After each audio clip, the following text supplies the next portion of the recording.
ആണവ കരാറുമായി ബന്ധപ്പെട്ട് അമേരിക്കയും ഇറാനും തമ്മിലുള്ള ചർച്ചകൾ നാളെ ഒമാനിൽ നടക്കും. അറബ് രാജ്യങ്ങളെ ചർച്ചയുടെ ഭാഗമാക്കണോ എന്നതിൽ ഇന്ന് തീരുമാനമുണ്ടാവും.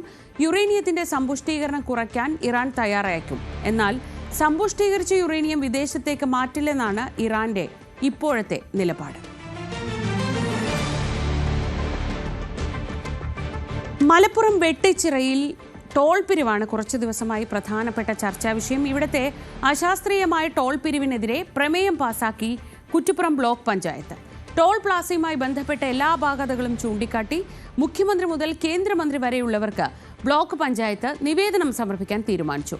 ബ്ലോക്ക് പരിധിയിലെ മുഴുവൻ പ്രദേശവാസികൾക്കും സൗജന്യ യാത്ര അനുവദിക്കണമെന്നാണ് ഭരണസമിതിയുടെ ആവശ്യം. വെട്ടിച്ചിറ ടോൾ പ്ലാസയുമായി ബന്ധപ്പെട്ട അപാകതകൾ ചർച്ച ചെയ്യുന്നതിനാണ് കുറ്റിപ്പുറം ബ്ലോക്ക് പഞ്ചായത്ത് ഭരണസമിതിയുടെ അടിയന്തര യോഗം ചേർന്നത്. ദേശീയപാത 66മായി ബന്ധപ്പെട്ട മുഴുവൻ ജോലികളും പൂർത്തിയാകാതെ ടോൾ പിരിവ് ആരംഭിച്ചതിനെതിരെ കുറ്റിപ്പുറം ബ്ലോക്ക് പഞ്ചായത്ത് ഭരണസമിതി പ്രതിഷേധം രേഖപ്പെടുത്തി.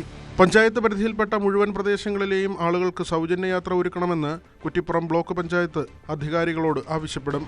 മുഖ്യമന്ത്രി, കേന്ദ്ര ഉപരിതല ഗതാഗത മന്ത്രി, മനുഷ്യാവകാശ കമ്മീഷൻ, സംസ്ഥാന പട്ടികജാതി കമ്മീഷൻ, NHAI, സംസ്ഥാന പൊതുമരാമത്ത് മന്ത്രി, ജില്ലാ കളക്ടർ അടക്കമുള്ളവർക്ക് നിവേദനം നൽകാനാണ് തീരുമാനം.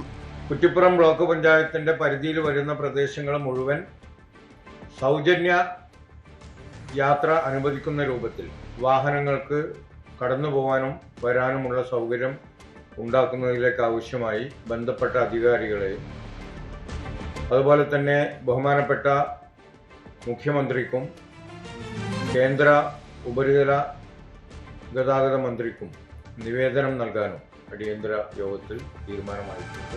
എല്ലാ നിയമ സംവിധാനങ്ങളെയും വെല്ലുവിളിച്ചുകൊണ്ടാണ് ടോൾ പിരിവ് മുന്നോട്ട് പോകുന്നതെന്ന് ബ്ലോക്ക് പഞ്ചായത്ത് പ്രസിഡന്റ് അജയ്കുമാർ പറഞ്ഞു. വികസനത്തിന് എതിരല്ലെന്നും നിയമം പാലിക്കാതെ മുന്നോട്ട് പോകുന്ന സംവിധാനത്തെ എതിർക്കുമെന്നും അദ്ദേഹം വ്യക്തമാക്കി. കാര്യമായിട്ടുള്ള വർക്കുകൾ പൂർത്തിയാക്കാതെയാണ്, അല്ലെങ്കിൽ സർവീസ് റോഡിൻ്റെ പണി പൂർത്തിയാക്കാതെയാണ് ടോൾ പിരിവ് നടത്തുന്നത്.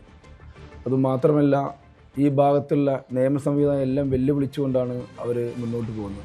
അതുകൊണ്ട് ശക്തമായ പ്രതിഷേധം ഈ ഭരണസമിതിക്കും അതോടൊപ്പം തന്നെ ഇവിടുത്തെ ജനങ്ങൾക്കുമുണ്ട്. ജനങ്ങളെ കൂടെയാണ് ഈ സംവിധാനമുള്ളത്. വികസനത്തിന് ആരും എതിരല്ല.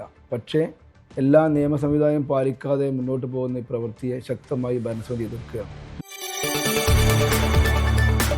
കൂടുതൽ വാർത്തകൾക്ക് News 18 Keralam YouTube channel subscribe ചെയ്യുക.